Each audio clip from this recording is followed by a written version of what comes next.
Merhaba, iyi günler. Pazartesi günü Yüksek Seçim Kurulu'nun kararı beklenirken birden Abdullah Öcalan'ın avukatlarının kendisiyle görüşmüş oldukları ve bir açıklama yapacakları haberi geldi. Tabii çok şaşırtıcı bir olaydı çünkü 8 yıl sonra avukatlarının kendisiyle görüşmesine izin verilmişti ve beklenmedik bir şekilde de bunun bir açıklama geleceği avukatlar tarafından duyuruldu. Ve bir sayfalık bir açıklama çıktı ortaya. Bunun ardından hemen bunun seçimle ilişkilendirilmek istendi. Açıklamaya baktığımız zaman seçimle ilgili hiçbir şey gözükmüyordu. Ama açıklamanın ardından YSK'nın 7'ye 4 ile İstanbul seçimlerinin iptaline karar verdiğinin belli olmasıyla beraber hemen spekülasyonlar öne çıktı. Çünkü soru şuydu: Erdoğan bu kaybettiği seçimi erteletmek istiyorsa, yeniletmek istiyorsa bir şeye güveniyor olması lazım. O şey ne sorusu ortadaydı ya da o şeyler ne sorusu ortadaydı.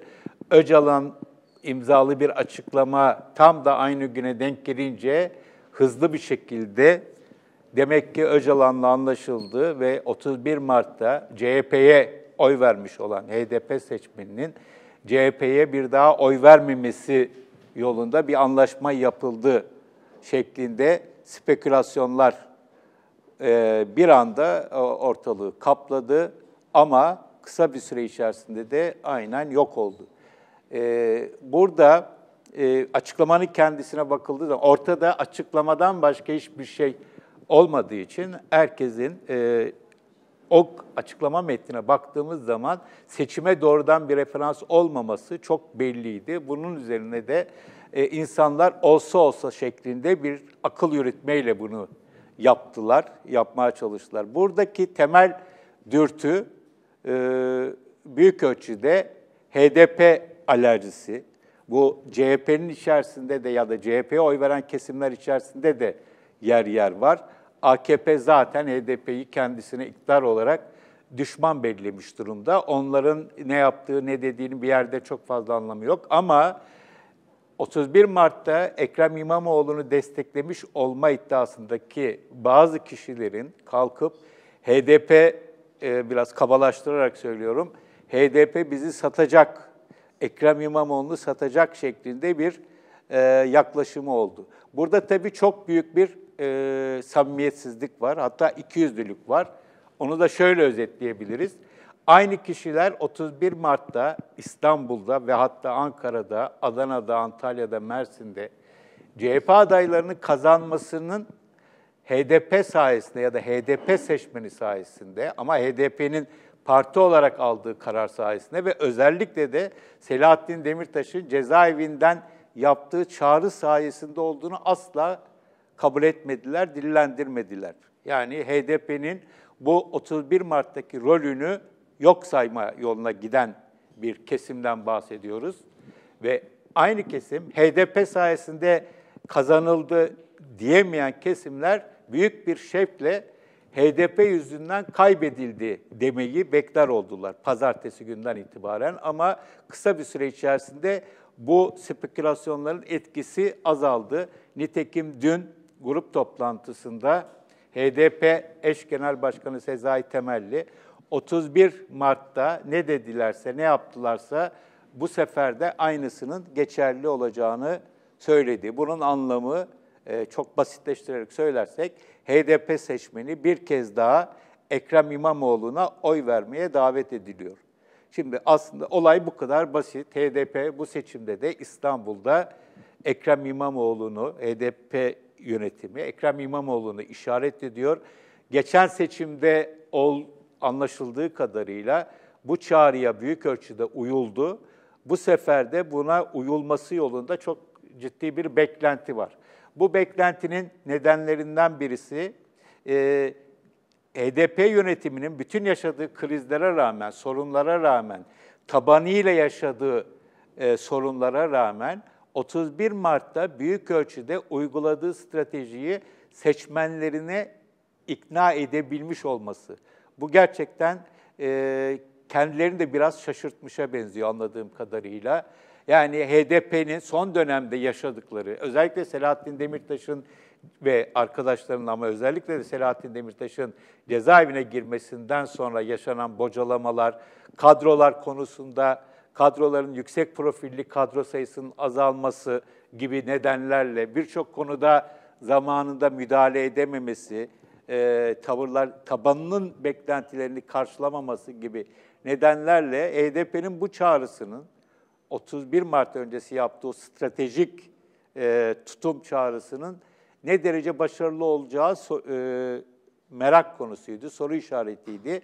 Ama çıkan sonuçlara hızlıca bir bakıldığında bunun büyük ölçüde başarılı olduğu gözüktü. Dolayısıyla HDP'nin kendi seçmen tabanını ikna etmede çok fazla bir sorun yaşamadı ve 23 Haziran içinde yaşayacağı söylenemez. Öte yandan Ekrem İmamoğlu'nun kendisine baktığımız zaman da Ekrem İmamoğlu 31 Mart öncesinde ve sonrasında HDP seçmenini rahatsız edecek, irkiltecek herhangi bir şey de yapmadı. Tam tersine onların hoşuna gidecek bir takım davranışları da oldu. Mesela verdiği bir demeçte Selahattin Demirtaş'tan övgüyle bahsetmesi ya da İstanbul'da Küçükçekmece Kanarya Mahallesi'nde yaşanan çocuğa cinsel saldırı olayının ardından ki o mahalle büyük ölçüde Güneydoğu'dan göçmüş insanların oturduğu ve HDP'nin çok güçlü olduğu bir mahalle olarak biliniyor. Oraya gidip hem vatandaşlarla hem de çocuğun ailesiyle görüşmesi gibi ayrıntılar bu anlamda HDP tabanının Ekrem İmamoğlu'na yönelik bir antipatisinin olmadığını, hatta bir sempatisinin olduğunu bize gösteriyor. Bir diğer husus da tabii HDP tabanı AKP iktidarından ve Erdoğan'dan özellikle son yıllarda çözüm sürecinin bittiği andan itibaren ciddi bir şekilde rahatsız ve bu rahatsızlığın sonucunda şu anda 31 Mart'ta alınan sonuçların Erdoğan'ı rahatsız ettiğinin bilincindeler ve bu anlamda da tercihleri büyük bir ihtimalle muhalefetten yana olacaktır. Ama işin bir takım başka boyutları da var. O da şu: HDP Millet İttifakı'nı destekledi bu seçimde ama Millet İttifakı'nın adaylarını destekledi ama Millet İttifakı konseptini desteklemedi. Onların çağrısı bir demokrasi ittifakıydı. Demokrasi ittifakı çağrılarına olumlu cevap almadılar. Almayı da herhalde beklemiyorlardı ama hala bu demokrasi ittifakı çağrısını ısrarla yineliyorlar. Özellikle CHP'ye yönelik olarak yineledikleri muhakkak ama bir şekilde İYİ Parti'nin de, Saadet Partisi'nin de buna bir şekilde ilgi duymasını bekliyorlar. Bu pek olabilecek bir şey gibi gözükmüyor. Lakin şöyle de bir husus var. HDP çevrelerinde yaptığım konuşmalarda, sohbetlerde HDP'nin değişik kademelerinden kişilerle bir rahatsızlık var. O rahatsızlık da 31 Mart'taki katkılarının özellikle CHP tarafından layıkıyla dile getirilmemesi, yani bir anlamda kendilerine hak ettikleri teşekkürün esirgenmesi gibi bir durum söz konusu. Bunu açıkça dile getirmek de istemedikleri anlaşılıyor. Çünkü HDP'nin bu desteği, 31 Mart'taki desteği öteden beri siyasi iktidar tarafından çok ciddi bir şekilde kriminalize edilerek bir propaganda malzemesi haline getirilmek istendi. Onun için çok ilginç bir ilişki yaşandı bu süreçte, 31 Mart'a kadar giden süreçte. Adı konulmamış olan bir destek vardı. Yani dolaylı olarak dillendirilen bir destek vardı. CHP yönetimi de ve hatta Iğdır gibi çok önemli bir istisnayı tabii ki hatırlatarak İYİ Parti'nin de HDP'yi çok fazla rahatsız etmediklerini bu süreçte özellikle de adayların rahatsız etmediklerini gördük. Büyük şehirlerdeki adayların rahatsız etmediklerini gördük. Ancak 31 Mart'ın ardından özellikle büyük şehirlerde yaşanan o zaferin, CHP'nin yaşadığı zaferin içerisinde HDP katkısının bir şekilde dillendirilmesini belli ki beklemişler ama bunu çok fazla alabilmiş değiller. Bu anlamda bir kırıklık olduğunu gözledim. Ama bu kırıklığa rağmen destek çekmek gibi ya da bu 23 Haziran'da farklı bir tutum izlemek gibi bir yola gideceklerini sanmıyorum. Kendileri de bunu açık açık zaten beyan ediyorlar. Ortada şöyle bir husus var. Eğer 31 Mart Türkiye'de yepyeni bir Türkiye'nin kapısını açtıysa, bu yepyeni Türkiye'nin içerisinde kimler var? Aslında tüm Türkiye var. Görüyoruz. Bu seçimde muhalefet olarak kendini gösterdi. Yani CHP, İYİ Parti, Saadet Partisi, HDP, bütün bunlar. Ama şimdi 31 Mart sonrasına baktığımız zaman buna yeni katılımların da olduğunu görüyoruz.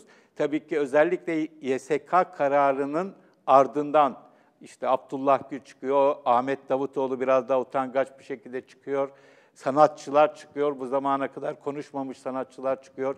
AKP'ye yakın olarak bilinen bir takım kişilerde, gazetecilerde vesaire bu sefer bir itiraz yaşandığını görüyoruz. Bütün bunları bir anlamda yeni Türkiye'nin işaretleri olarak yorumlamak mümkün.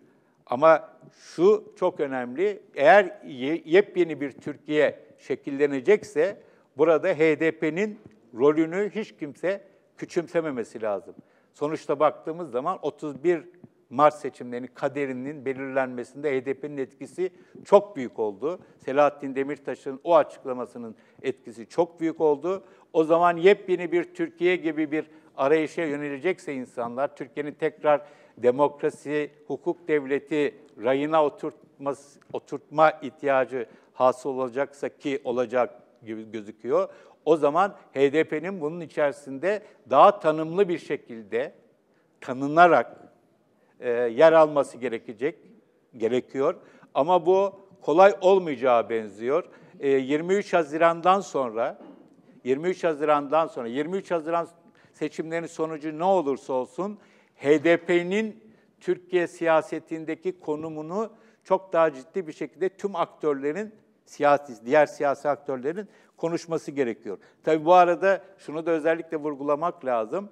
HDP'yi bu kadar şeytanileştiren, kriminalize eden, onun önde gelen isimlerini cezaevine dolduran Adalet ve Kalkınma Partisi artık bununla daha fazla, bu stratejiyle daha fazla ileriye gidemeyeceğini de herhalde AKP ve tabii ki Erdoğan fark etmişlerdir.